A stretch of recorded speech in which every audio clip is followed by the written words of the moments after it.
Ayotzinapa, voces ignoradas. Una aproximación a los testimonios silenciados en torno a la desaparición de los 43 normalistas. Parte 2. La conformación interna de la autoridad en la normal. Guión, Diana Colín García.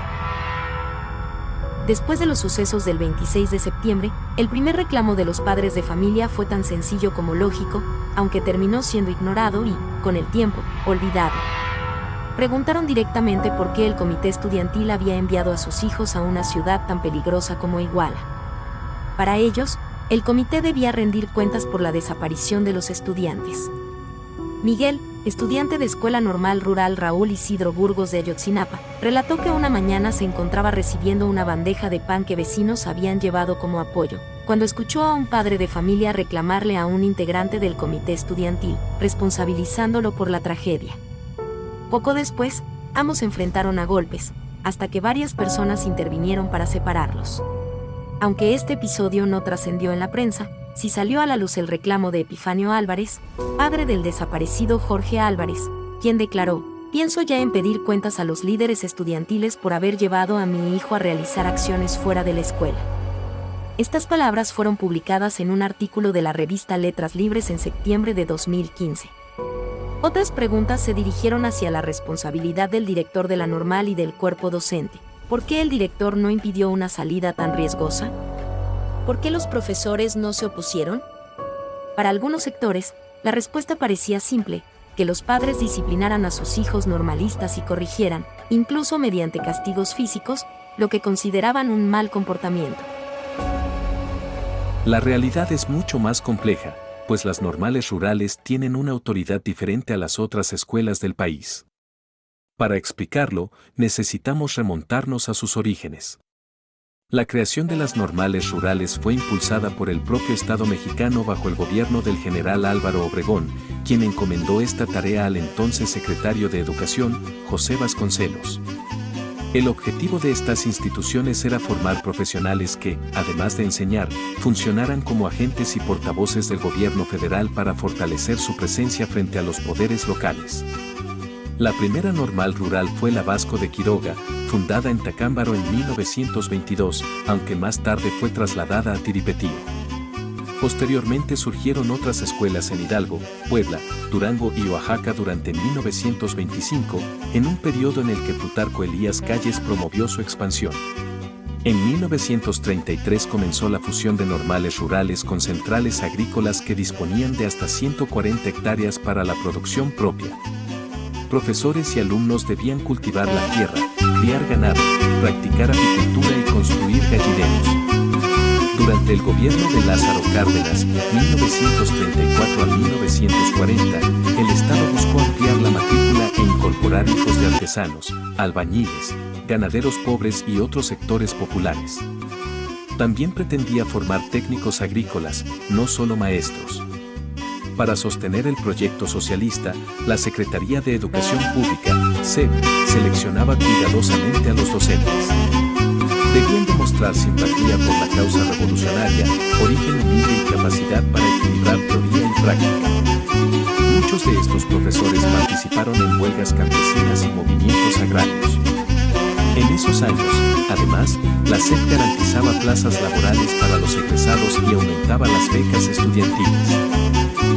La investigadora Tanalis Padilla ha señalado que estas escuelas representaban una vía de ascenso social para la población campesina, al tiempo que contribuían a desmontar estructuras latifundistas heredadas del porfiriato y a impulsar los principios de justicia social de la Constitución de 1917. El cambio político llegó con el gobierno de Manuel Ávila Camacho, sucesor de Cárdenas. Su reforma educativa buscó homologar las normales rurales con las urbanas, reduciendo presupuesto e influencia a las primeras. Esto marcó el inicio de una etapa de marginación institucional. Durante los años 40 aumentó el desempleo entre los profesores rurales y disminuyó su influencia frente a los poderes locales. Muchas escuelas tuvieron que sostenerse casi por cuenta propia, lo que provocó divisiones internas. Algunos pactaron con grupos políticos regionales para sobrevivir, mientras otros mantuvieron posturas críticas. En un inicio predominaban relaciones jerárquicas entre directivos, maestros y estudiantes, pero eso cambió en la segunda mitad de los años 30.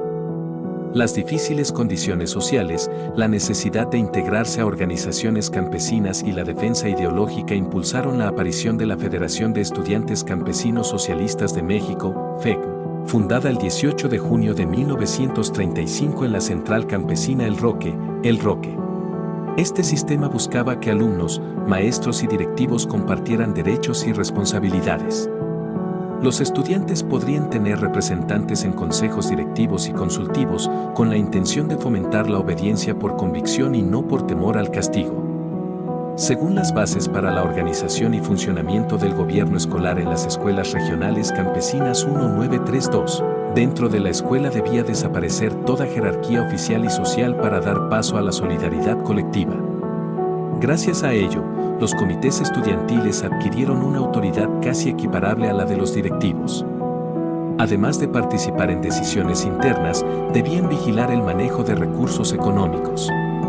Sin embargo, como advirtió Alicia Civera Cerecedo en la Escuela como Opción de Vida 2008, el ideal de colaboración solidaria resultó difícil de sostener en el contexto corporativista del cardenismo y el auge del marxismo como marco ideológico. Los estudiantes comenzaron también a organizar protestas. La FACSEM incluso cuestionó algunos programas educativos cardenistas por considerarlos insuficientemente socialistas y exigió la renuncia de profesores con orientaciones ideológicas distintas. A partir de la década de 1940, el gobierno mexicano comenzó a limitar ese autogobierno mediante recortes presupuestales, eliminación de plazas garantizadas y procesos de cooptación política. Para hacer frente a estas presiones, la vinculación con organizaciones externas fue crucial. Estas alianzas les permiten obtener apoyo, protección y fuerza política.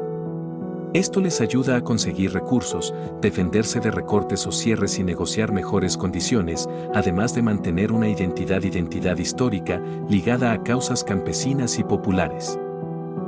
A través de los años, estas instituciones se vincularon a los movimientos sociales del país. Varios normalistas participaron tanto en el asalto al cuartel Madera como en el movimiento estudiantil de 1968. En el contexto de la Guerra Fría, las normales dejaron de ser vistas como un proyecto revolucionario útil y comenzaron a considerarse incómodas para el Estado. El presidente Gustavo Díaz Ordaz llegó a acusarlas de formar estudiantes revoltosos y alejados de las necesidades nacionales. Dentro de este proceso histórico se ubica la Escuela Normal Rural Raúl Isidro Burgos de Ayotzinapa. Fue fundada en 1926 en el municipio de Tixtla por los profesores Rodolfo Abonilla y Raúl Isidro Burgos, durante la presidencia de Plutarco Elías Calles y con Moisés Sáenz al frente de la SEP. Ayotzinapa nació entre carencias materiales. Profesores y alumnos fabricaban sus propios muebles, recolectaban donaciones de cobijas, utensilios e instrumentos de trabajo, y destinaban parte de sus sueldos o becas al mantenimiento del plantel. También recibían apoyo económico de familias de clase media, autoridades municipales y organizaciones civiles, cuyos aportes en ocasiones les hacían sentir con derecho a influir en la vida escolar. Entre sus integrantes históricos estuvieron Lucio Cabañas Barrientos y Genaro Vázquez Rojas. La FECM se consolidó como la organización estudiantil más antigua de México y hasta hoy agrupa a representantes de las normales rurales existentes en el país. Su estructura interna se define como centralista democrática, inspirada en la Comuna de París y en tradiciones marxista-leninistas. Actualmente sobreviven 17 normales rurales en México. En el libro Los Infiltrados, El secreto de Ayotzinapa, el periodista Miguel Alvarado sostiene que la Escuela Normal Rural Raúl Isidro Burgos de Ayotzinapa cuenta con una autoridad académica y un aparato administrativo encargados de regir el ciclo escolar y aplicarlos, lineamientos y programas oficiales. Ese organigrama está encabezado por la Dirección General, de la cual dependen una subdirección académica, una subdirección administrativa y una jefatura de área. Por otro lado, el Comité Estudiantil Ricardo Flores Magón de Ayotzinapa en 2014 estaba integrado por cerca de 60 personas. Su estructura, como ocurre actualmente, gozaba de amplia independencia y, por ello, tomaba sus propias decisiones. El orden y la disciplina del comité han sido considerados pilares fundamentales para el funcionamiento de la normal. En ese sentido, ser elegido secretario general no solo representaba un honor, sino también una gran responsabilidad. El cargo de secretario general tenía una duración de 1 año, al término del cual el comité elegía por votación a un nuevo representante. En la mayoría de los casos, el resto de los nombramientos también se renovaban, aunque algunos estudiantes podían repetir funciones durante 1 o 2 periodos adicionales.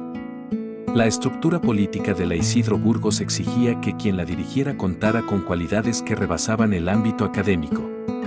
Se requería una lealtad absoluta hacia la escuela y sus actividades, así como la capacidad de atender una amplia red de relaciones públicas.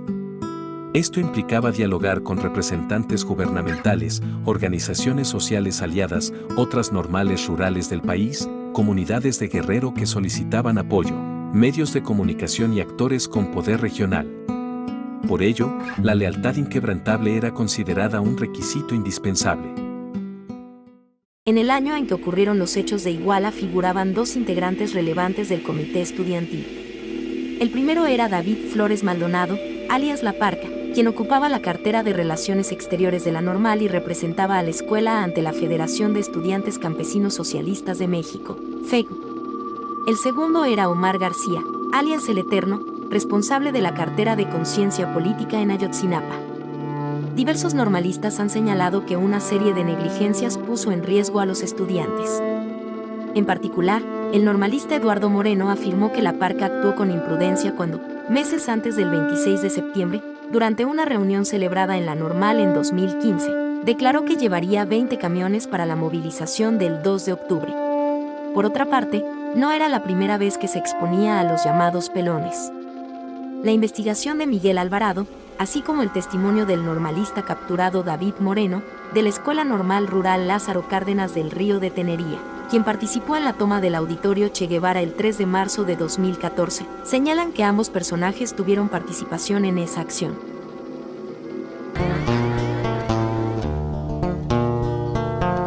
Todo comienza en un sueño, por quererse superar. Madre, ya me voy de casa, me voy para la ciudad. Madre, ya me voy de casa, mamá, tengo ganas de estudiar. Eso de ser